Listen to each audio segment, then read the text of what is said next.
భక్తులందరికీ నమస్కారం. జై శ్రీరామ్, జై జై శ్రీరామ్. సంక్షిప్త రామాయణం యుద్ధకాండంలో సంక్షిప్తంగా యుద్ధకాండం ఇందు ప్రస్తావించబడింది. అందరూ విని యుద్ధకాండమును సంక్షిప్తంగా అవగాహన చేసుకుంటారని చిన్న ప్రయత్నం చేస్తున్నాను. జై సీతారాం, జై శ్రీరామ్, జై శ్రీ సీతారాం. సముద్రం మీద సేతువును వంతెనను నిర్మించుట, ఆ సేతువు 10 యోజనముల వెడల్పు, 100 యోజనముల పొడవు ఉన్నది. ఫస్ట్ డే నాడు 14 యోజనములు, రెండవ రోజు నాడు 20 యోజనములు, మూడవ రోజు నాడు 21 యోజనములు, నాలుగవ రోజు నాడు 22 యోజనములు, ఐదవ రోజు నాడు 23 యోజనములు, వెరసి 100 యోజనములు, 100 యోజనముల సేతువును నిర్మించి వానరులందరూ శ్రీరాము లక్ష్మణులతో కలిపి సువేల పర్వతమునకు చేరిరి. మొత్తం 130 కోట్ల మంది వానరులు ఆ సేతువును నిర్మించిరి, లంకను చేరిరి. యుద్ధ వ్యూహ రచన. రావణునికి ఈ విషయం తెలిసిన తర్వాత శ్రీరాముడు సముద్రంపై సేతువును నిర్మించి సముద్రమును దాటి అవతల ఒడ్డున తీరున ఉన్న లంకకు ప్రవేశించాడు, లంకకు చేరినాడు అని తెలుసుకున్న తర్వాత రావణుడు లంకలో తన రాక్షస సేనను డిప్లాయ్మెంట్ అంటారు, ఆ విధంగా సేనలను డిప్లాయ్ చేశారు. ఏ విధంగా అంటే లంకకు తూర్పు ద్వారమున ప్రహస్తుని నియమించను, దక్షిణ ద్వారం నందు మహాపార్షుడు మహోదరుడిని నియమించను, పశ్చిమ ద్వారమున ఇంద్రజిత్తును నియమించను, ఉత్తర దిశను సుఖసారణుడు రావణుడు స్వయంగా ఉత్తర దిశను డిప్లాయ్ అయ్యాను, మధ్య భాగమునందు అంతేను విరూపాక్షుడు అను రాక్షసుని సేనలతో నియమించను. అయితే శ్రీరాముడు తన సేనల్లో రక్షించుకుంటకై తూర్పున నీలుడు, మైందుడు, ద్విధుడు అనువారిని వారి సేనలతో నియమించను. దక్షిణ దిశయందు అంగదుడు, వృషభుడు, గవాక్షుడితో, గవయునితో, గజుడు గవయునితో నియమించను. వాళ్ళు ఆ విధంగా దక్షిణ దిశయందు దాడి చేయగలరు. పశ్చిమ ద్వారమున హనుమంతుడు ప్రమాది ప్రగణులతో పశ్చిమ ద్వారం నందు డిప్లాయ్మెంట్ చేయడానికి, యుద్ధం చేయడానికి, దాడి చేయడానికి నియమించను. ఉత్తర ద్వారంలో అక్కడ రావణుడు స్వయంగా ఉన్నాడు కాబట్టి ఇక్కడ శ్రీరాముడు, లక్ష్మణుడు స్వయంగా బాధ్యతను తీసుకొని వారు వానరసేనలతో ఉత్తర ద్వారాన దాడి చేయడానికి వాళ్ళు డిప్లాయ్మెంట్కి ప్లాన్ చేసుకున్నారు. లంకానగరం మధ్య భాగం ఉన్న సేనా శిబిరంలందు చిన్న భిన్నం చేయడానికి కోసం సుగ్రీవుడు, జాంబవంతుడు, విభీషణుని శ్రీరాముడు నియమించారు. ఇందులో 7 మాత్రమే మానవ రూపంలో ఉండవాలను అని చెప్పారు.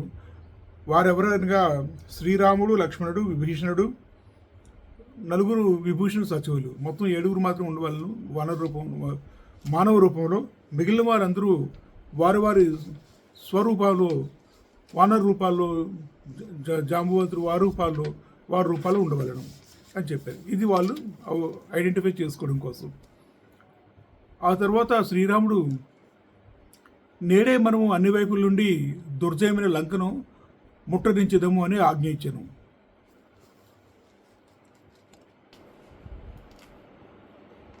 మహాబాహువైన శ్రీరాముడు లక్ష్మణుడితో ధనుర్ధారి అయి వానరు యోధులతో కూడి లంకాభిముఖుడై తాను ముందుగా నడిచాను. ఆ మహావీరుని అనుసరించు విభీషణుడు, సుగ్రీవుడు, హనుమంతుడు, జామవంతుడు, నలుడు, నీలుడు, లక్ష్మణుడు పురోగమించిరి.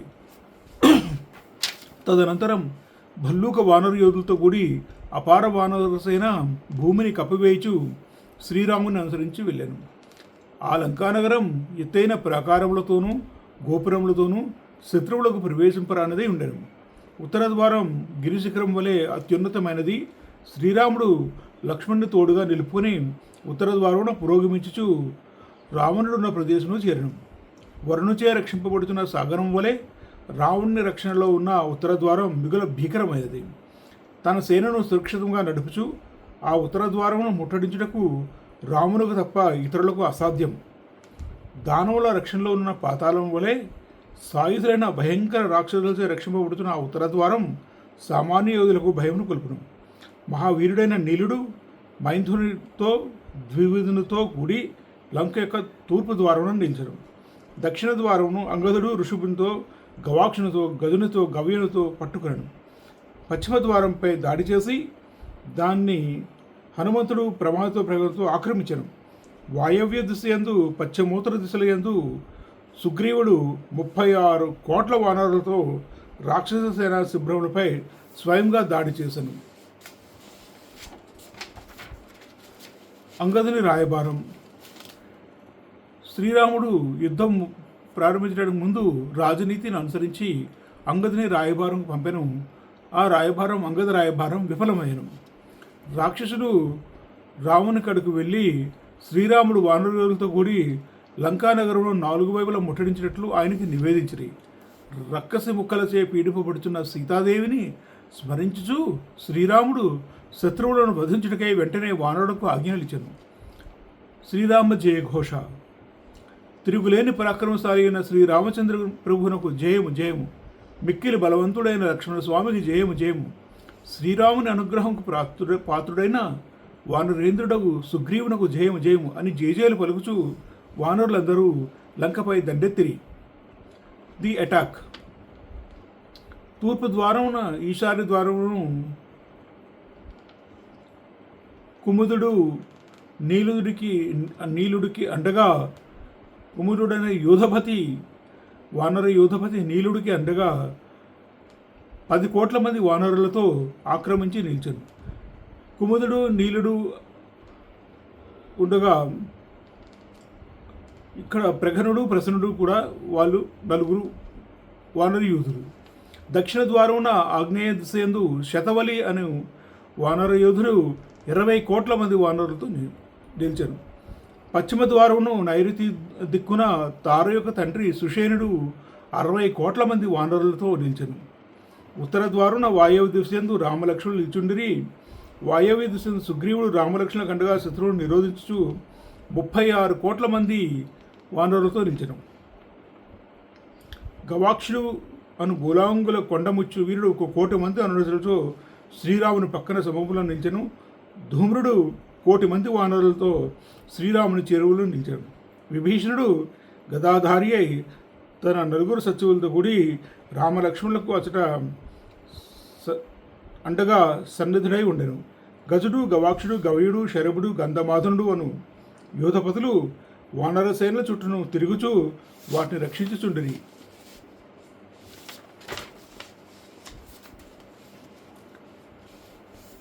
మొత్తం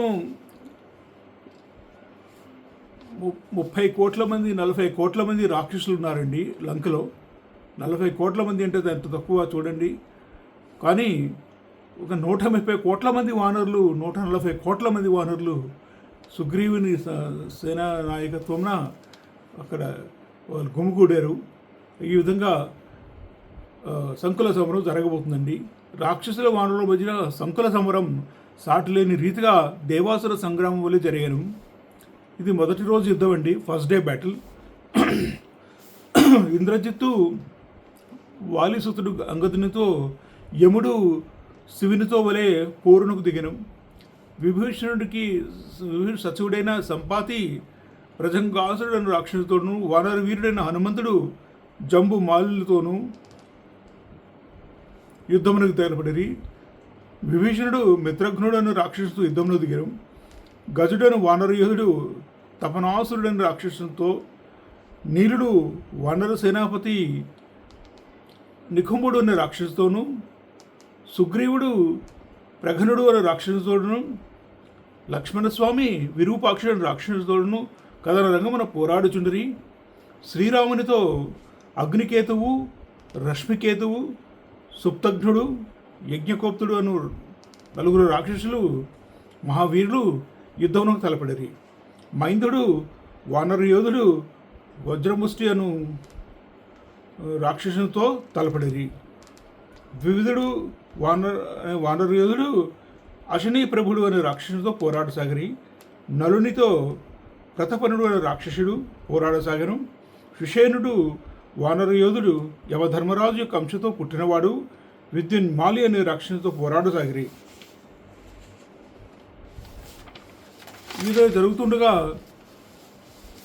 రాత్రి ప్రారంభమయ్యాను. రాత్రి యుద్ధం కూడా ప్రారంభమయ్యాను. మొదటి రోజు రాత్రి యుద్ధం సూర్యాస్తమైన పిమ్మట అంగదుడు ఇంద్రజిత్తును పరాజితుని గావించుట, ఇంద్రజిత్తు ఎవరికీ కనబడకుండా కపట యుద్ధంతో రామలక్ష్మణులను నాగాస్త్రంచే మూర్ఛల చేసి బంధించుట. శ్రీరాముడు 8 దిక్కులను తన బాణములను వెలుగుతో నింపెను.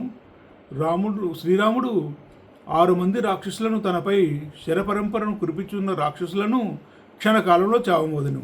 యముడు యమశత్రువు మహాపార్షుడు మహోదరుడు వజ్రదంష్టుడు సుఖసారణులు అను ఈ 6 రాక్షస యోధులు యుద్ధరంగం నుండి పలాయనం చిత్తగించి తమ ప్రాణములను దక్కించుకున్నది. ఇంద్రజిత్తు వానర యోధులందరినీ తన బాణములతో కొట్టెను. ఇంద్రజిత్తు నీలుని వాడి అయిన 9 బాణములతోడును, మైందుని ద్వివిధుని 3 బాణములతోనూ, జాంబవంతుని 1 బాణంతోనూ ప్రయోగించి వారిని కొట్టెను. హనుమంతుని 1 క్షణంలోనే ఇంద్రజిత్తు 10 బాణములతో కొట్టెను. గవాక్ష శరభులు 2 పైనను 2 బాణములతో ఇంద్రజిత్తు కొట్టెను. ఇంద్రజిత్తు అంగదుని పైనను పెక్కు బాణములను వెంటనే ప్రయోగించెను. ఏమాత్రము చలనం లేకుండా రణభూమి యందు పడి ఉన్న రామలక్ష్మణులను చూచి ఇంద్రజిత్తు తన దెబ్బకు వారు పూర్తిగా అసువులను కోల్పోయినట్లే అని తలంచెను. విభీషణుడు సుగ్రీవుని వానరయోధులను ఓదార్చెను. ఇంద్రజిత్తు లంకానగరంలో ప్రవేశించి రావణునకు చేతులు జోడించి రామలక్ష్మణులు హతులైరి అను వార్తను తెలిపెను. రావణుని ఆదేశంచే త్రిజట మొదలగు రాక్షస స్త్రీలు సీతాదేవిని తీసుకొని పుష్పక విమానంపై యుద్ధరంగంలో చేరుట. నాగాస్త్ర బంధితులై నేల మీద పడి ఉన్న రామలక్ష్మణులను గాంచి వారు మృతులైనట్టు భావించి సీతాదేవి మిగిల తల్లడిల్లుట, రామలక్ష్మణులకై పరితపించున్న సీతాదేవిని త్రిజట ఓదార్చుట.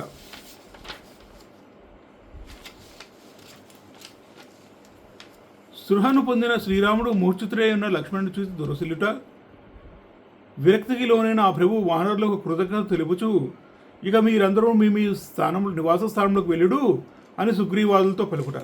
గరుత్మంతుని రాకతో రామలక్ష్మణులకు నాగపాశం నుండి బంధ విముక్తి కలుగుట, పశ్చిమ దిశయందు ఘోర యుద్ధం మొదటి రాత్రి సమయన వానరులకు రాక్షసులకు మధ్య పోరు ఘోరంగా సాగుట, రావణుడు ధూమ్రాక్షిని పంపుట, పశ్చిమ దిశ యుద్ధం నందు హనుమంతుని చేతిలో ధూమ్రాక్షుడు అనే రాక్షసుడు నిహతుడవుట, రావణుడు వజ్రధనుషుడు అనే రాక్షసుని రామలక్ష్మణులను సుగ్రీవుని వానరసేను హతమార్చి రమ్మని పలుకుట, అంగదుడు నిలిచిన దక్షిణ ద్వారం కడుకు వజ్రధనుషుడు చేరుట, అంగదుని చేతిలో వజ్రధనుషుడు మట్టి గరుచుట.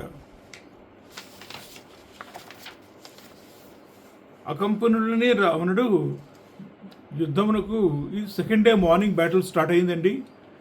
అకంపనుడిని రావణుడు యుద్ధమునకు పంపుట ప్రహస్తుని ద్వారా. ఇక్కడ ప్రహస్తుడు రావణుడు సేనాపతి. స్వచ్ఛంగా ఉన్న పగటి వేళ యందే పెనుగాలుల ప్రభావన మేఘములు సూర్యుని కప్పివేశను. అకంపనుడు దాటికి యుద్ధరంగమున నలుడు మైందుడు వీరుడు తట్టుకుని లేకపోయిరి. హనుమంతుడు అకంపనుని హతమార్చుట. అకంపనుడు హనుమంతుని మీద 14 బాణములు ప్రయోగించను. అకంపనుని హతమార్చిన పిమ్మట హనుమంతుడు ముఖమున విజయ శోభలు విరసిల్లును. మరునాడు దేవుననే రావణుడు ప్రహస్తుని యుద్ధరంగమున పంపుట.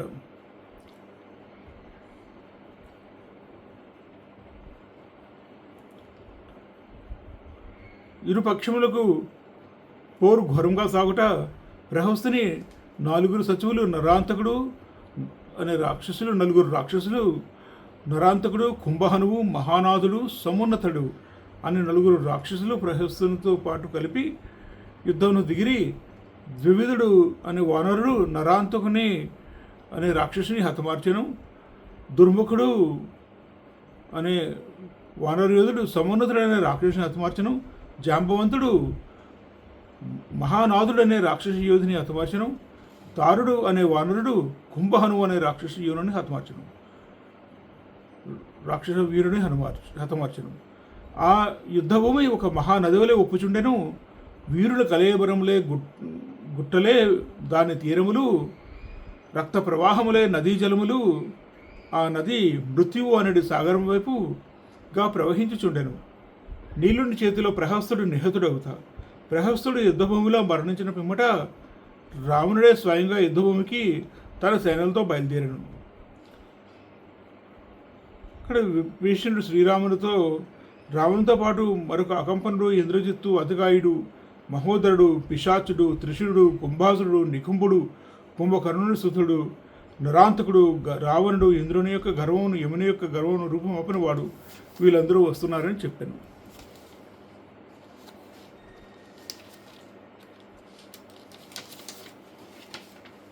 విభీషణుడు శ్రీరాముతో ఔరా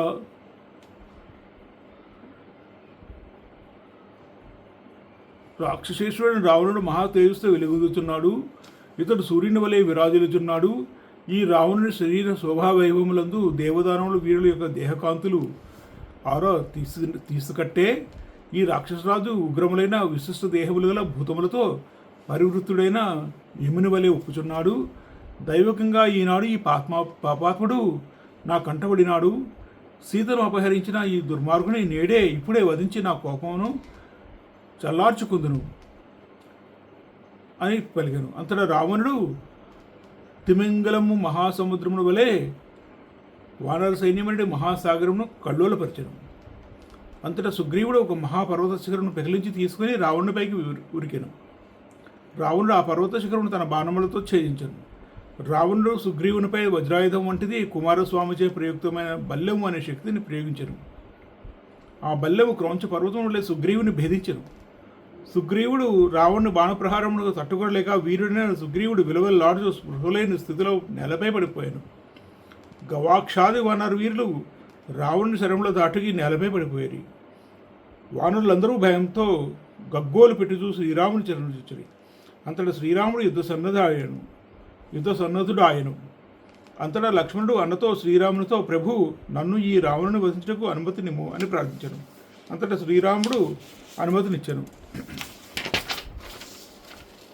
పగటి సమయం 2వ రోజు యుద్ధం అవుతుంది, ఇంకా కొనసాగుతుందండి. ఇంతలో హనుమంతుడు రావణ్ణి చూసి అతని శరవర్షమును ఆపుటకై అతని మీదకి విజృంభించను. రాక్షసరాజు రావణుడు హనుమంతుని వక్షస్థలంపై అరచేతితో బలంగా చరచను. రావణుని దెబ్బకు హనుమంతుడు పలుమార్లు చలించిపోయాను. క్షణకాలం పిమ్మట హనుమంతుడు ధైర్యం వహించి మిగుల కృతుడై తన అరచేతితో రావణుని కుట్టాను. హనుమంతుని దెబ్బకు రావణుడు దశగ్రీవుడు భూకంప సమైన పర్వతములే ఒక్కసారిగా చలించిపోయాను. హనుమంతుని అరచేతి దెబ్బకు వణికిపోయిన రావణ్ణి చూసి ఋషులు, వానరులు, సిద్ధులు, దేవాసులు అందరూ హర్షధ్వనులు గావించిరి. మరలా రావణుడు తన కుడిచేతి పిడికితో హనుమంతుని వక్షస్థలంపై మెరుపు వేగంతో బలం కొలిది మోదెను. హనుమంతుడు చలించిపోయాను. హనుమంతుడు స్పృహ తప్పి పడి ఉంటని చూచి రావణుడు నీలుడిపై విజృంభించెను. తన బాణములతో నీలులకు మంటలు పుట్టించెను. నీలుడు ఒక మహాగిరి శిఖరమును ఆ రావణుడిపై విసిరెను. ఇంతలో హనుమంతుడు మూర్ఛ నుంచి తేరుకొనెను. మేఘ జల వర్షమునకు గురి అయిన మహాపర్వతం వలె నీలుడు రావణుని శరవర్షమునకు లోనయ్యను. నీలుడు తన రూపమును సూక్ష్మమరుచుకొని దశగ్రీవుని ధ్వజాగ్రమున నిలిచాను. అంతటా రావణుడు ఆగ్నేయాస్త్రంతో వానర సేనాపతి నీలుని కొట్టెను. అంతటా నీలుడు రణరంగమున పడిపోయాను. నీలుడు తన తండ్రి అయిన అగ్ని మహిమ ప్రభావన తన పరాక్రమ కారణంగా అసువులను కోల్పోలేదు.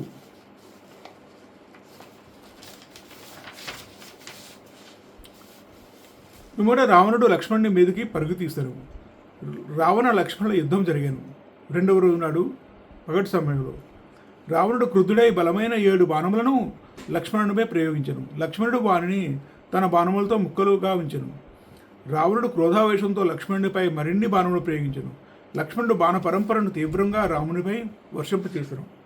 క్షురము, అర్ధచంద్రము, ఉత్తమకర్ణి, భల్లము అను బాణములతో రావణుడు ప్రయోగించిన శరములను తుత్తునేలుగా ఉంచెను.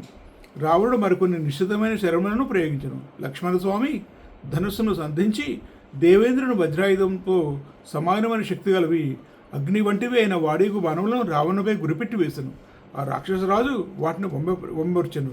పిమ్మట ఆ రాక్షసరాజు ప్రళయకాలాగ్ని తుల్యమైన దివు బ్రహ్మదేవునిచే ఇయ్యబడినది బాణముచే లక్ష్మణుడు ఫాలభాగమున కొట్టెను. లక్ష్మణుడు ఎంతయో చలించిపోయాను. లక్ష్మణుడు రావణుని వెంటనే భగ్నమనుచను. మూడు బాణములచే రావణుని దెబ్బతీసను. రావణుడు గాయపడి మూర్ఛితుడాయను. పిదప అతి కష్టం మీద రావణుడు మరలా స్పృహలోకి వచ్చాను. రావణుని శరీరం అంతయు రక్తసిక్తమై ఉండను. రావణుడు బ్రహ్మదేవుని నుంచి పొందిన శక్తి అనే ఆయుధమును లక్ష్మణుని మీదకి గురిపెట్టి వేశాను. లక్ష్మణుడు ఆ శక్తి అయిన ఆయుధంపై తన బాణములను ప్రయోగించను. అయినను ఆ శక్తి ఆయుధం లక్ష్మణుడు విశాలమైన వక్షస్థలం మీద నాటుకునను. లక్ష్మణుడు సృహ తప్పి రణభూమి యందు పడిపోయాను.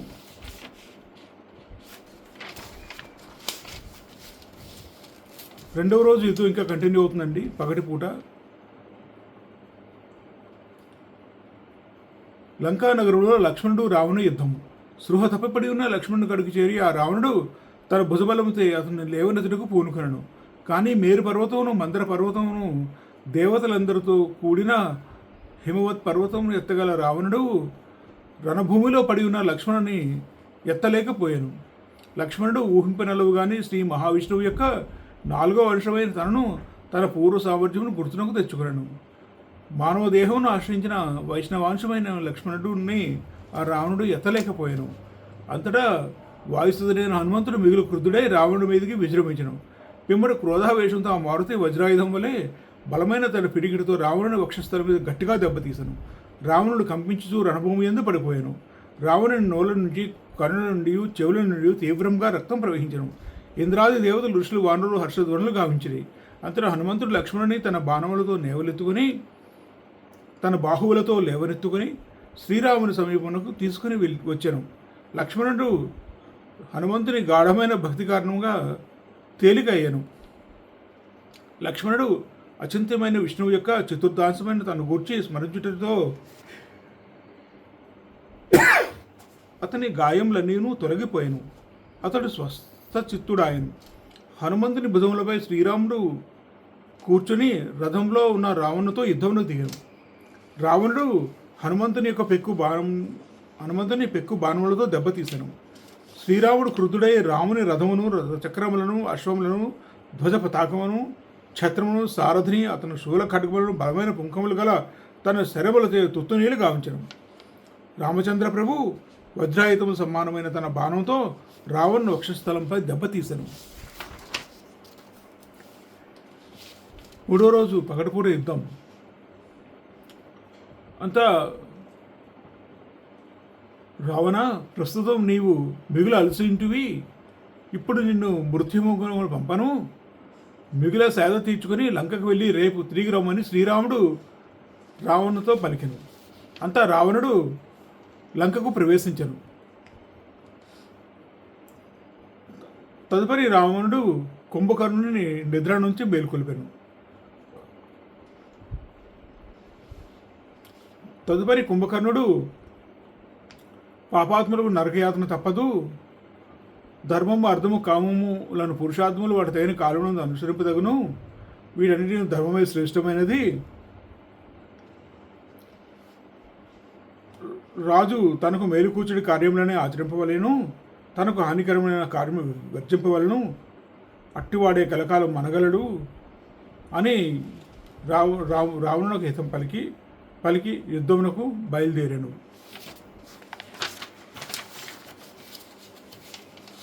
కుంభకర్ణుడు భయంకరమైన గొగురుపాటును కలిగించి మరి ఒక రూపమును దాల్చి పురోగమించుచుండెను. 3వ రోజు పగటిపూట యుద్ధం. కుంభకర్ణుడు వానరులపై చావు దెబ్బ తీశాను. అప్పుడు అతని శరీరం 100 బారుల పొడవు లావు, 600 బారుల ఎత్తు కలిగి ఉండెను. ఒక ధనస్సు ఒక బార 4 మూరలు, అట్లాంటివి 100 బారుల లావు, 600 బారులు ఎత్తు కలిగి ఉండ, మహారూపంతో కలిగి ఉండ. అతడు రౌద్రాకారంతో మహాపర్వతం వలె ఉప్పుచుండెను. కుంభకర్ణుడు దావాగ్నిచే దగ్ధమైన పర్వతం వలె ఉప్పుచుండెను. అంగదుడు వానరులను ఆపి యుద్ధమునకు ఉత్తేజపరుచుచుండెను. అంగదుని యుక్తియుక్తములు స్వాంతన వచనంలో తృప్తిపడి వానరులు యుద్ధ రంగమునకు మరలిగి.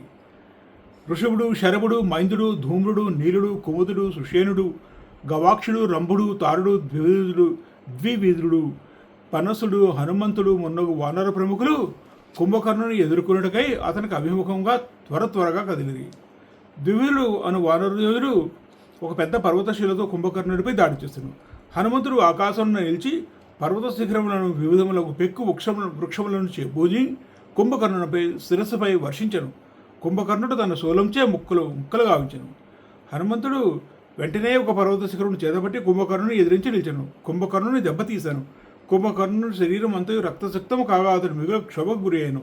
కుంభకర్ణుడు తన శూలంతో కుమారస్వామి శక్తి అనే ఆయుధంచే క్రౌంచ పర్వతం వలె హనుమంతుని వక్షస్థలం మీద కొట్టాను. హనుమంతుడు మిగులు వ్యాకులుడు ఆయను. ఆ వాయుసుని వక్షస్థలం మిగులు గాయపడాను. ఆ దెబ్బతో హనుమంతుని ముఖం నుండి రక్తము స్రవింపసాగను. ఆ హనుమంతుడు రణభూమి యందు భయంకరంగా నాదమర్చెను. నీలుడు కుంభకర్ణునిపై ఒక గిరిశిఖరమును బలంగా విసిరెను. కుంభకర్ణుడు దాన్ని తన పిడికిటితో కొట్టెను. అప్పుడు ఋషభుడు, శరభుడు, నీలుడు, గవాక్షుడు, గంధమాదనుడు అన్న 5 వానర యోధులు కుంభకర్ణుని మీదకు పరుగులు తీసిరి. ఆ వానర వీరులు కుంభకర్ణుని శరీరం ఉన్న అంతటను కొండలతో వృక్షములతో కొట్టిరి. కాళ్లతో తన్నిరి, అరచేతులతో కొట్టిరి, పిడికలతో పొడిచిరి. కుంభకర్ణుడు వారినందరినీ తన చేతులతో పాదములతో తన్నెను. వేల కొలది వానరులు కుంభకర్ణునిపై విజృంభించిరి. కుంభకర్ణుడు వానరులను భక్షింపసాగాను. గ్రీష్మ ఋతువునందు ఎండిపోయిన అరణ్యములను అగ్ని దహించి వేసినట్లు కుంభకర్ణుడు వానర సైన్యమును అతలాకుతలం అనర్చెను. వానరులు వికృత స్వరములతో గావు కేకలు పెట్టిరి. వానరులు శ్రీరాముని శరణు చిచ్చిరి. అంగదుడు మెరుపు వేగంతో ఒక పర్వత శిఖరంతో కుంభకర్ణుని తలపై కొట్టెను. కుంభకర్ణుడు అంగదుడిపై తన శూలమును విసిరాడు. అంగదుడు దాన్ని గమనించి నేర్పుతో దాని నుంచి తప్పించుకున్నాడు. అంగదుడు కుంభకర్ణుని మీదకు లంఘించి అతని వక్షస్థలంపై అరచేతితో బలంగా బాదెను. ఆ దెబ్బకు కుంభకర్ణుడు మూర్ఛితుడాయను. ఆ మూర్ఛుడిని కొంతవరకు తేరుకుని ఎడమ చేతి పిడికలు బిగించి గట్టిగా ఒక దెబ్బ అంగదుని మీద తీసను. అప్పుడు అంగదుడు సృహ తప్పి పడిపోయాను. కుంభకర్ణుడు సుగ్రీవునిపై దాడి చేశాను.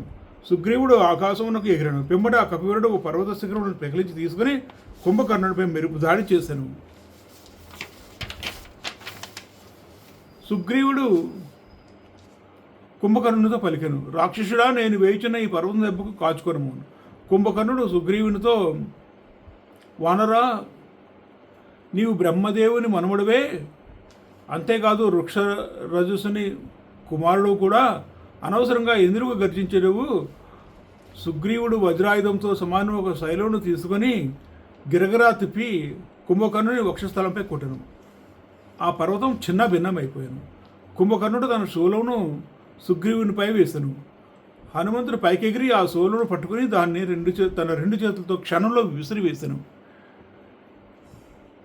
కుంభకర్ణుని ఇనుప శూలం 1000 బార్ల బరువు అంతటి శూలను హనుమంతుడు క్షణంలో విరిచి వేసెను. వృక్షరజసుడు ఒకనాడు పార్వతీదేవి స్నాన విహారాదులు గావించి సరస్సులో స్నానం చేసెను. అందులో కుపితుడైన పార్వతీదేవి ఆ సరస్సులో స్నానం చేసి పురుషులందరూ స్త్రీలో కుదురని శపించను. వృక్షరజసుడు ఆ స్త్రీ అయ్యాను. ఇంద్రుడి కారణంగా వాలి జన్మించను. సూర్యుని కారణంగా సుగ్రీవుడు జన్మించను. ఇది వాలి సుగ్రీవుల జన్మ పూర్వ వృత్తాంతం.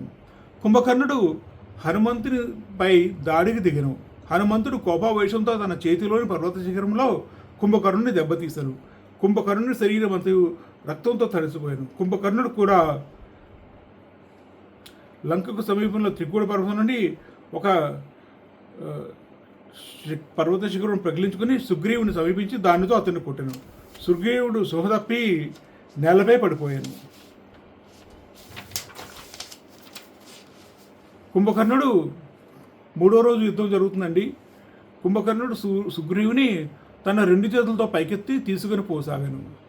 కుంభకర్ణుడు లంకలో ప్రవేశించుచుండగా సుగ్రీవునికి స్పృహ వచ్చాను. సుగ్రీవుడు కుంభకర్ణుని చెవులను, ముక్కులను, పార్శ్వభాగులను, కప్పవలమును తన వాడి అయిన గోడతో రక్కి దంతవలతో కొరికి బాధించెను. అంతటా కుంభకర్ణుడు సుగ్రీవుని నలిపి నేలపై కొట్టాను. రాక్షసులు సుగ్రీవుని తీవ్రంగా కొట్టిరి.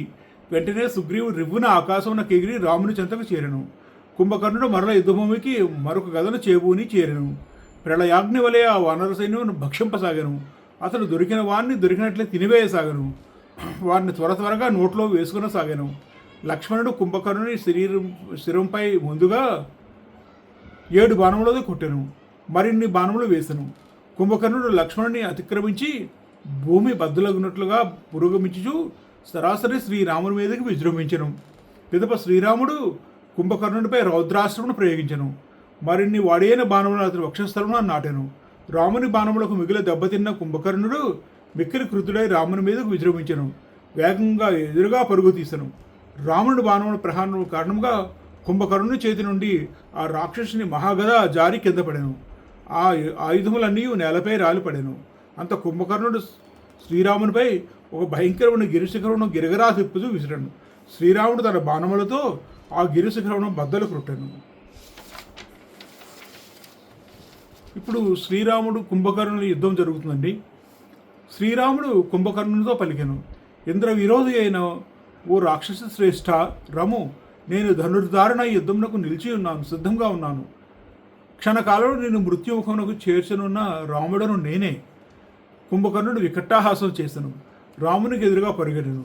భయంకరంగా వికృతముకు రీతిలో నవ్వారు. పిదప రామునితో ఈ విధంగా పలికెను, రామా, నేను విరాధుడను కాను, కబంధుడను కాను, కరుడను కాను, వాలిని కానే కాను, మారీచుడను అసలే కాను. నేను కుంభకర్ణుడను. నీతో యుద్ధం చేటుకే వచ్చి తిని. ఇదిగో ఈ భయంకరమైన బలంగానున్న నా గదను చూడము. ఇది పూర్తిగా నల్లని ఇనుముతో నిర్మితమైనది. పూర్వము నేను దేవదానవులను దీని తోడనే నిర్జించి తిని. నీ పరాక్రమం అంటే నా శరీరంపై నాపై చూపుము. నీ పౌరుషమును శౌర్య పరాక్రమలను చేబూడిన పిమ్మటే నేను నిన్ను భక్షించి వేయుదును. శ్రీరాముడు బలమైన పుంకములు గల బాణములను కుంభకర్ణునిపై ప్రయోగించెను. వజ్రాయుధంతో సమానమైన ఆ బాణంలో తాకిడికి కుంభకర్ణుడు ఏమాత్రం వ్యధ చెందలేదు. ఆ బాణములు ఇదివరలో మహాసాల వృక్షములు సైతం ఖండించి వేసినవి. వానర శ్రేష్ఠుడైన వాళ్ళని నేలగూల్చినవి. కానీ నేడు కుంభకర్ణుని దేహంను ఏమాత్రం బాధింపకున్నవి. పిమ్మడి కుంభకర్ణుడు తన గదను వేగంగా తిప్పుతూ దాని ప్రభావంతో శ్రీరాముని బాణముల వేగములను అరికట్టెను. కుంభకర్ణుని గద మిక్కిలి శక్తివంతమైనది. అది దేవతల యొక్క మహాసైన్యమును గడగడలారించినది. అట్టి గదను గిరిగిరా త్రిప్పి దానితో కుంభకర్ణుడు వానర సేనను తరిమి కొట్టెను. అంతటా శ్రీరాముడు వాయవ్యాస్త్రమును అభిమంత్రించి కుంభకర్ణునిపై వేసెను. ఆ అస్త్ర ప్రభావమునకు గదను ధరించిన కుంభకర్ణుని చేయి తెగిపోయాను. వెంటనే అతడు బాధతో గావు కేకలు పెట్టాను.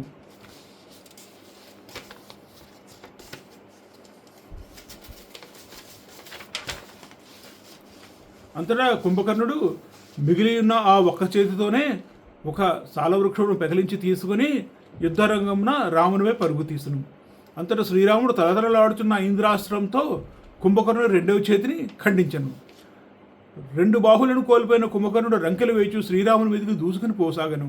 వెంటనే ఆ రఘువీరుడు వాడియైన 2 అర్ధచంద్రాకార బాణములను ఒకేసారి సంధించి యుద్ధంలో ఆ రాక్షసుని 2 పాదములను ఛేదించరు. కుంభకర్ణుని ఆ 2 పాదములను భూమిపై పడిపోయినప్పుడు కలిగిన మహాశబ్దము 10 దిశలు, పర్వతములు, మహాసముద్రం, లంకానగరం అంతటి ప్రతిధ్వనించను. బాహువులు ఖండింపబడినప్పటికీ పాదములు ఛేదింపబడినను ఆ కుంభకర్ణుడు తొడల సహాయమున ఒక్క ఎదురిన పైకెగిరి బడబాగ్ని వంటి తన ముఖమును ముందుకు చాచి గర్జించుచు అంతరిక్షమున చంద్రుని మీదకి రాహు వలె శ్రీరామచంద్రుని మీదకి వేగంగా వెళ్ళాను. అంతటా శ్రీరాముడు వాడియైన తన బాణములో కుంభకర్ణుని ముఖమును నింపెను. అందువల్ల ఆ రాక్షసుడు ఏమాత్రం మాట్లాడలేకపోయాను. ఎట్టకేలకు అర్థనాదములు చేయుచు ఆర్తనాదములు చేయుచు మూర్ఛితురాయను. పిమ్మట రఘువరుడు వాయువేగంతో సాగిపోగల వాడియైన ఇంద్రాస్త్రమును చేబూరను. అది బ్రహ్మదండం వలె ప్రళయకాల భీకరంగా ఉండెను. అది బంగారంతో నిర్మితమై వజ్రములతో పొదగబడిన బాణము. ఆ బాణం ప్రకాశించుచున్న సూర్యుని వలె ప్రజ్వలించుచున్న అగ్ని వలెను తేజరిల్లుచున్నది.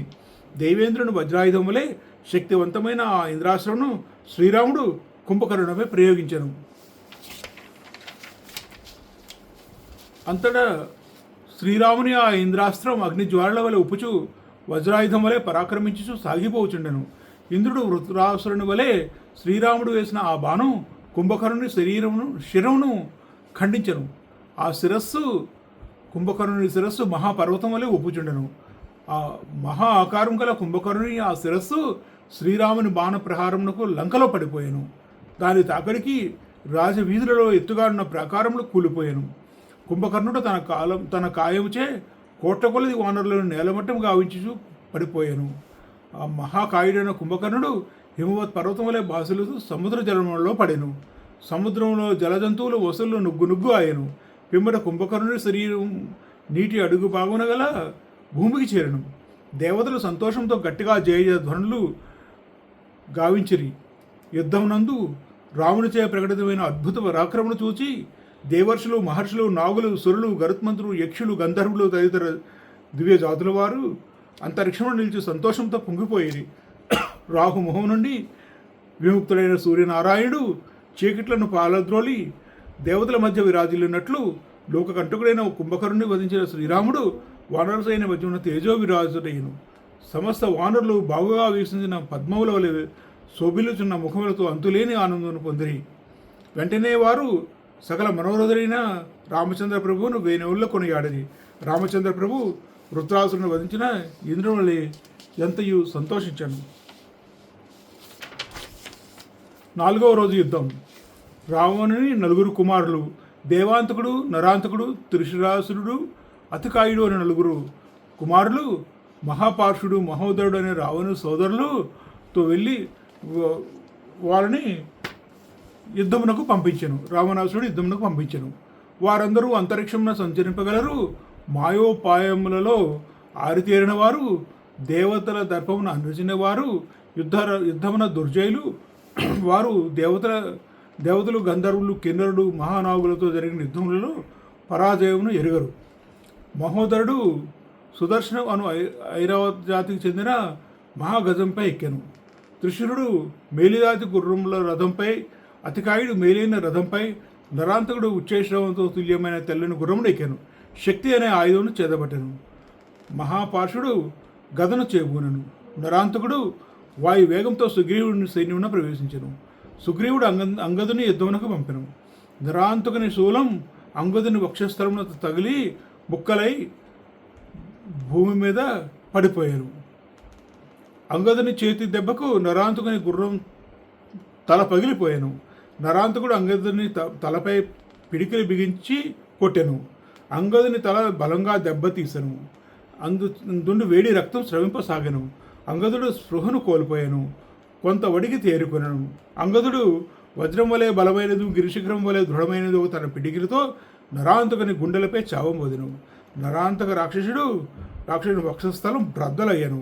అంతటా నరాంతకుడు వజ్రాయుధ ప్రహారములకు భగ్నమైన పర్వతం వలె నేల కూలెను. నరాంతకుని ఇది 4వ రోజు యుద్ధం జరుగుతుందండి. నరాంతకుని మరణంతో అంతరిక్షంలో దేవతలు, భూమిపై ఉన్న వానరులు సంతోషంతో జయజయధ్వనులు గావించిరి. శ్రీరామునకు అంగదుని అనితరమైన సాధ్యమైన పరాక్రమం మిగుల సంతోషమును కూర్చున్నది. హనుమంతుని చేతిలో దేవాంతకుడు అనే రాక్షసుడు, త్రిశూరుడు అనే రాక్షసుడు, వీరిద్దరూ పులస్సుని మనుమలండి. వీరిద్దరూ నిహతుల ఇరి. నీలుంది హాతికి మహోదరుడు నిహతుడైను. ఋషభుని పరాక్రమునకు మహాపార్షుడు నిహతులవుట. మహోదరుడు అను రాక్షసుడు మేఘతుల్యమైన మదపుటి ఏనుగునెక్కి అంగదునిపై దాడికి దిగను. దేవాంతకుడు అనే రాక్షసుడు అంగదుని మీదకు పరిగణ తీసుకుని విరిగను. త్రిశుడు అనే రాక్షసుడు అంగదుని మీదకు దాడి తీసను. మేలు జాతు గుర్రంపై అధిరోహించి ఈ విధంగా ఒక్కసారే అంగదునిపై 3 రాక్షసులు, మహోదరుడు, దేవాంతకుడు, త్రిశూరుడు అనే రాక్షసుడు, 3 రాక్షసులు ఒక్కసారే అంగదునిపైకి దాడికి దిగిరి. ఇది 4వ రోజు నాడు యుద్ధం జరుగుతుంది. మహోదరుడు ఈటెలతో అంగదుని వక్షస్థలంపై కొట్టాను. అదే సమయంలో దేవాంతకుడు పరిగతో అంగదుని పై తీవ్రంగా దాడి చేసి మరుక్షణమే వెనుకకు మరలి వచ్చాను. దేవాంతకుడు అనే రాక్షసుడు కూడా అంగదునిపై దాడి చేశాను. అంగదుడు విద్యుత్ వేగంతో పైకెగిరి మహోదరుని మదపుటేనుగును తన అరచేతితో చరిచెను. ఆ వాలిసుడు దేవాంతకునిపై పరాక్రమించి వానిని తీవ్రంగా దెబ్బతీసను. ఆ రాక్షస యోధుడు నేలపై పడిను, మూర్ఛపోయాను. అంతటా తేరుకుని దేవాంతకుడు అంగదుని తన పరిగతో కొట్టెను. అంగదుడు నిలదొక్కుని వెంటనే పైకెగిరను. అట్లు పైకెగురుతున్న అంగదునిపై త్రిశూరుడు అనే రాక్షసుడు సూటిగా సాగిపోగల ఘోరమైన 3 బాణములను ప్రయోగించి అంగదుని ఫాలభాగమున దెబ్బతీశారు. 3 రాక్షసులు అంగదునిపై ఒక కుమ్ముడుగా దెబ్బతీయడం చూచి హనుమంతుడు, నీలుడు అతడికి చేరిరి. నీలుడు ఒక గిరిశిఖరును చేతబట్టి త్రిశూరునిపై రువ్వెను. హనుమంతుడిని గమనించి దేవాంతకుడైన రాక్షసుడు హనుమంతుడిపై దూకెను. హనుమంతుడు వజ్రం వలె దృఢమైన తన పిడికిలతో దేవాంతకుని తలపై కొట్టెను. దేవాంతుని తల నుగ్గు నుగ్గు ఆయను. అతడు రణభూమి యందు నేలపై పడెను. వెంటనే ఆ రావణసుడు అసువులు కోల్పోయాను, భూమిపై పడిపోయాను. త్రిశిరుడు అనే రాక్షసుడు వాడి బాణ పరంపరలను నీరుని వక్షస్థలంపై తీవ్రంగా వర్షింపచేసెను. మహోదరుడు అనే రాక్షసుడు మదగజమును అధిరోహించి నీలుని వక్షస్థలం నందు అవిక్షరముగా బాణ పరంపరలు ప్రయోగించెను. నీలుడు వానర సేనాపతిపై త్రిశిరుడు మహోదరుడు అనే రాక్షసుడు ఇద్దరు రాక్షసులు ఒక్కుమడిగా యుద్ధం చేయసాగరి. నీలుడు మహోదరుని బాణ పరంపరకు నీలుని శరీరం శిథిలమయ్యను. ఫలితంగా నీలుడు నిశ్చేష్టుడైను. నీలుడు కొంతసేపు తర్వాత మూర్ఛనుని తెరుగని పెక్కు వృక్షములతో కూడిన పర్వతంను పెకిలించి ఏమోనెను. వెంటనే అతడు పైకెగిరి తీవ్రమైన వేగంతో మహోదరుని తలపై బలంగా కొట్టెను. అంతలో మహోదరుడు తన ఏనుగులతో పాటు ఇంద్రుని వజ్రాయుధం దాటికి గిరివలే నేలగూలి అసురులను కోల్పోయాను. అంతలో త్రిశూరుడైన రాక్షసుడు తన పినతండ్రి యొక్క మహోదరుడు రణరంగమునకు బలియొగట చూచి మిక్కిలి మండిపడుచు నిశ్చితమైన తన బాణములతో హనుమంతుని దెబ్బతీశాను. హనుమంతుడు ఒక గిరిశిఖరంతో త్రిశూరుని కొట్టాను. అప్పుడు బలశాలి త్రిశూరుడైన రాక్షసుడు తీవ్రమైన శరములచే హనుమంతుని బాధించను. అప్పుడు ఆ హనుమంతుడు త్రిశూరునిపై వృక్షమును కురిపించాను. త్రిశూరుడు తన బాణములతో ఆ వృక్ష వర్షమును తుత్తునీళ్లు కాంచి పెద్దగా ధ్వని చేశాను. హనుమంతుడు క్రుద్ధుడై పైకెగిరి త్రిశూరుని రథాశ్వములను సింహం గజేంద్రమును వలె తన గోళ్లతో చీల్చివేశాను. అనంతరం త్రిశూరుడు బల్లెమును చేబూని యముడు ప్రళయకాల రాత్రిని వలె ఆ మారుతిని దెబ్బతీసాను. పిమ్మట ఆ కపివరుడు ఆకాశం నుండి ఇరుగుర వచ్చుతున్న తోకచుక్క వలె తన మీదకి విసిరివేయబడిన బల్లెమును తనను తాకకముందే దాన్ని చేతబట్టుకొని ముక్కలుగా చేసను మరియు బిగ్గరగా గర్జించను. రాక్షస ప్రముఖుడైన ఆ త్రిశూరుడు ఒక ఖడ్గమును చేతబట్టుకుని హనుమంతుని యొక్క విశాలమైన వక్షస్థలమునందు బలము కొలిది కొట్టెను. వీరుడును వాయుపుత్రుడు అయిన ఆ హనుమంతుడు ఆ ఖడ్గ ప్రహారం తనపై పడినంతనే త్రిశూరుని వక్షస్థలంలో తన అరచేతితో గట్టిగా చెరచెను. అనంతరం త్రిశూరుడు ఆ హనుమంతుని దెబ్బకు తరలేక మూర్ఛితురాయని కింద పడిపోయాను. అట్లా పడిపోవచ్చున్న త్రిశూరుని చేతి నుండి పడిపోవచ్చున్న ఖడ్గమును లాక్కొనెను. ఆ నిశాచరుడు తన పిడికిలతో హనుమంతుని కొట్టసాగాను. అంతటా కుపితుడైన హనుమంతుడు కిరీటములతో ఒప్పుచున్న ఆ రాక్షసుని శిరస్సులను పట్టుకొనెను. అంతటా హనుమంతుడు ఆ త్రిశూరుని 3 తలలను ఇంద్రుడు విశ్వరూపిని త్వష్టైన ప్రజాపతి కుమారుడు శిరస్సులను వలె ఆ పదునైన ఖడ్గంతో ఛేదించెను. త్రిశూరుని శిరస్సులు పర్వతముల వలె దృఢమైనవి. చూపులు ప్రజ్వలించుచున్న అగ్ని జ్వాలలో తేజరిల్లుచున్నవి. ఆ శిరస్సులు ఆకాశం నుండి రాలిన నక్షత్రముల వలె నేలపై పడిపోయాను. 4వ రోజు యుద్ధం జరుగుతుందండి. హనుమంతుడు త్రిశూరుడు అనే రాక్షసుని వధించెను. త్రిశూరుడు హనుమంతుని చేతిలో హతుడు కాగా వానరులు జయ ధ్వనులు గావించిరి. పిమ్మట రాక్షసులందరూ భీతిల్లి 4 దిశలకు పారిపోయారు. మహాపార్షుడైన రాక్షసుడు వెంటనే ఘోరమైన తన గదను చేబూని వానరులను మండుతున్న ప్రళయాగ్ని వలె వెలుసెల్లుచు పారద్రోలెను. పిమ్మట మిగులు బలశాలి అయిన ఋషభుడనే వానరుడు రావణుని సోదరుడైన మహాపార్షుడిని సమీపించి అతన్ని ఎదుట నిలిచెను. మహాపార్షుడు తన గదతో ఋషభుని వక్షస్థలంపై కొట్టెను. తన వక్షస్థలం మిగులు గాయపడగా ఆ ఋషుడు కంపించిపోయాను, మూర్ఛితుడాయను. కొంతసేపటికి మూర్ఛని తేరుకొని ఋషభుడు ఆ రాక్షసుని గదను లాగుకొనెను. అనంతరం రణరంగమున ఋషభుడు భీకరమైన ఆ గదను తీసుకుని దానితో మహాపార్షుడిని చావమోదెను.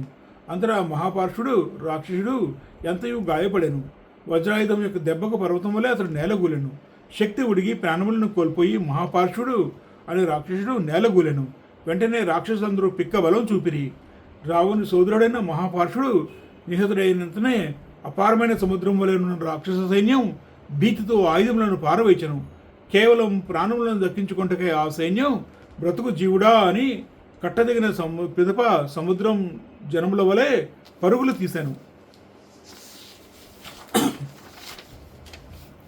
అతికాయుడనే రాక్షసుడు యుద్ధం చేయుట.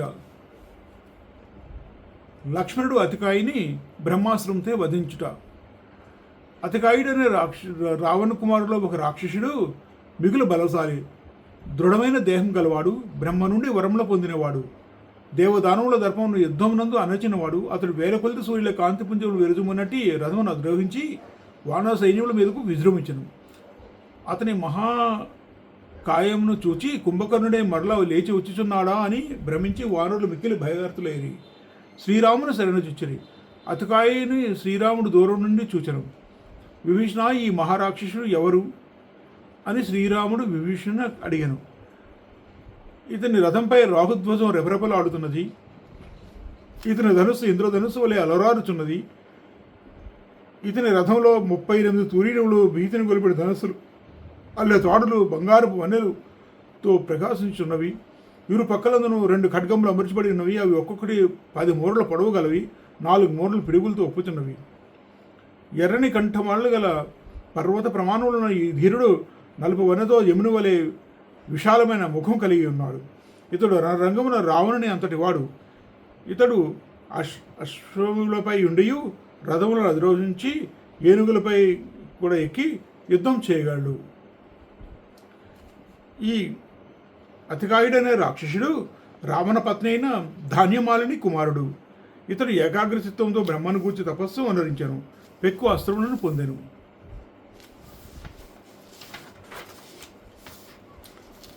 బ్రహ్మ ఇతనికి సురాసురుల చేత చావు లేనట్లు వరమిచ్చను.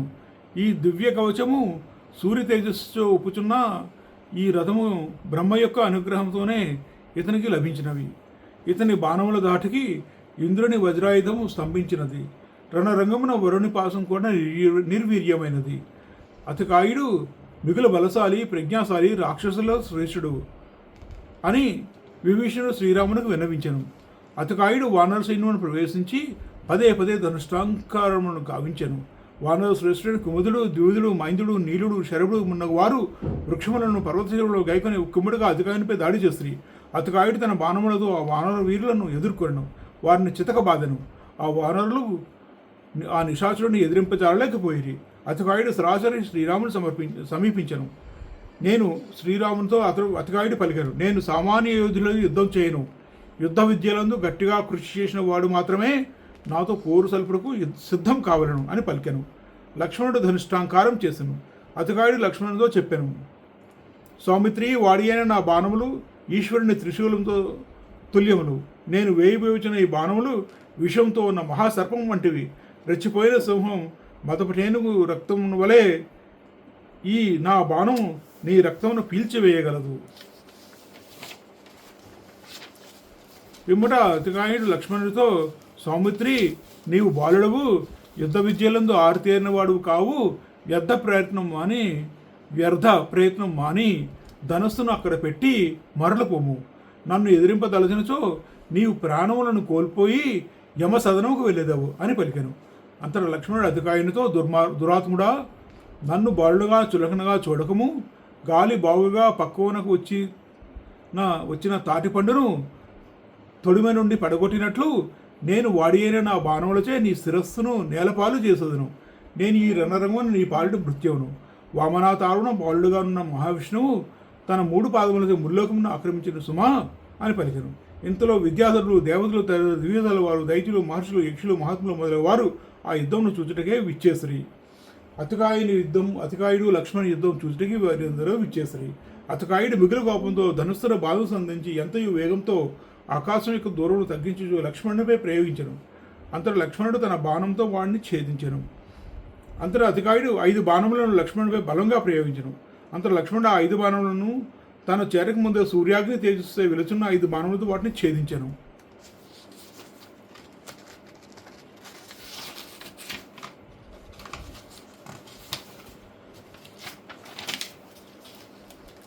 లక్ష్మణుడు వాడిగానున్న ఒక బాణమును సంధించి బలంగా అతికాయునిపై ప్రయోగించను. ఆ బాణంతో అతికాయుని నుదిరిపై కొట్టాను. రక్తసిక్తమైన ఆ బాణం పర్వతం పైన ఉన్న ఒక మహాసర్పం వలె కనిపట్టాను. అతికాయుడు రుద్రుని బాణముల ధాటికి చలించిన త్రిపుర ద్వారం వలె కంపించను. పిమ్మట ఆ మహారాక్షసుడు అతికాయుడు వరుసగా 1, 3, 5, 7 బాణములను తీసుకుని సంధించి బలం కొలిది లాగి ప్రయోగించను. లక్ష్మణుడు ఏమాత్రం తనుకగా నిశ్చితమైన తన శరములచే వాటినన్నింటినీ ముక్కలు గావించను. అంతటా ఆ రాక్షసుడు మిగిలి క్రుద్ధుడై మిక్కిలి మనదేరి ఉన్న ఒక బాణమును గ్రహించను. ఆ బాణం లక్ష్మణుడి వక్షస్థలంపై వేగంగా వచ్చి దెబ్బతీసను. లక్ష్మణుడి వక్షస్థలం నుండి సంతతధారగా స్రవించిన రక్తము మదపటి ఏనుగు శరీరం నుండి దారులు కట్టుతున్న మద జలం వలె ఒప్పారును. వెంటనే ఆ రఘువీరుడు తన శరీరమున నాటుకున్న బాణమును పెరికి వచ్చను. లక్ష్మణుడు ఆ మరుక్షణమే ఆగ్నేయాస్త్రమును అభిమంత్రించి దాన్ని ఎక్కుపెట్టెను. అతికాయుడు కూడా సౌరమంత్రమును జపించి అస్త్రమును చేబూనెను. ఆ బాణమును లక్ష్మణుడిపై ప్రయోగించను. అంతటా లక్ష్మణుడు యముడు కాలదండమును వలె అతికాయుని మీదకి వదిలెను. లక్ష్మణుని ఆగ్నేయాస్త్రం అతికాయుని శౌర్యాస్త్రం రెచ్చిపోయిన సర్పములే ఒప్పుచూ ఆకాశమున పరస్పరం ఢీకొనను. పిదప ఆ రెండు అస్త్రములు పరస్పరం దహించుకుని నేలపై రాలిపోయినవి, బూడిదై నిస్తేజములైనవి. తత్క్షణమే అతికాయుడు ఉగ్రుడై ఐషికాస్త్రమును ప్రయోగించను. మరుక్షణమే మహావీరుడైన లక్ష్మణుడు ఐంద్రాస్త్రమును ప్రయోగించి దాన్ని ఛేదించను. మరుక్షణమే అతికాయుడు మిగుల పండిపడుచు యామ్యాస్త్రమును సంధించి యముని అస్త్రమును సంధించి లక్ష్మణునిపై ప్రయోగించను. అంతటా రఘువీరుడు వాయవ్య అస్త్రంతో దాన్ని నిర్వీర్యమనర్చను. ఆ పిమ్మట లక్ష్మణుడు ఆవేశపూరితుడై వేలకొలది బాణములను అతికాయునిపై వేసను. కానీ అతికాయుని దుర్భేద్యమైన కవచములను ధరించి ఉండుటచే యుద్ధమున అతికాయుడు ఏమాత్రం ఎద చెందలేదు. పిమ్మట అతికాయుడు విషసర్పం వలె భయంకరమైన శరవులు లక్ష్మణునిపై ప్రయోగించను. ఆ బాణముల ధాటికి లక్ష్మణుని యొక్క ఆయుపట్టు దెబ్బతినను. అంత లక్ష్మణుడు ఒక క్షణం పాటు స్పృహను కోల్పోయాను. స్పృహ వచ్చిన పిదవ లక్ష్మణుడు మేలైన 4 బాణములతోనూ చేబూని వాటితో ఆ యుద్ధంలో అతికాయుని యొక్క రథాసురులను సారథిని దెబ్బతీసను. పిదవ లక్ష్మణుడు తన శర పరంపరచే రథ ధ్వజమును నేలకూల్చెను. లక్ష్మణుడు తీవ్రమైన పట్టుదలతో అతికాయుని చంపుడిగా మొక్కవోని బలలను గురి చూచి కొట్టెను.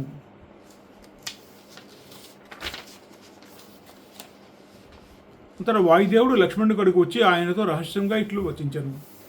సౌమిత్రి, ఈ రాక్షసునకు బ్రహ్మ ఇచ్చిన వరం కారణంగా ఇతని కవచం అభేద్యం. అందువలన ముందుగా బ్రహ్మాస్త్రంచే ఈ కవచమును ఛేదింపుము. మరొక విధంగా ఇతడు వజ్రుడు కాదు. బలమైన కవచమును ధరించిన ఇతడు ఇతరములైన అస్త్రములచే చావడు అని పలికెను.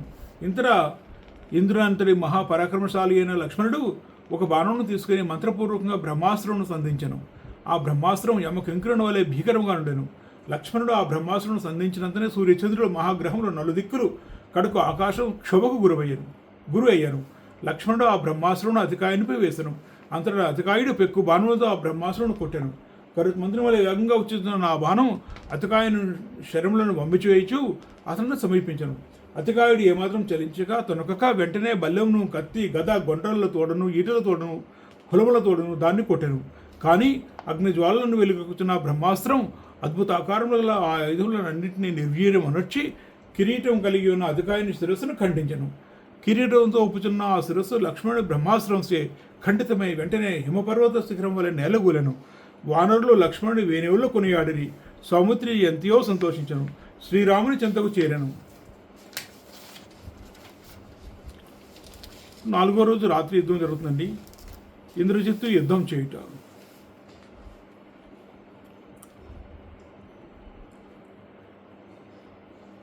ఇక మిగిలింది 2వ భాగంలో చెప్తామండి.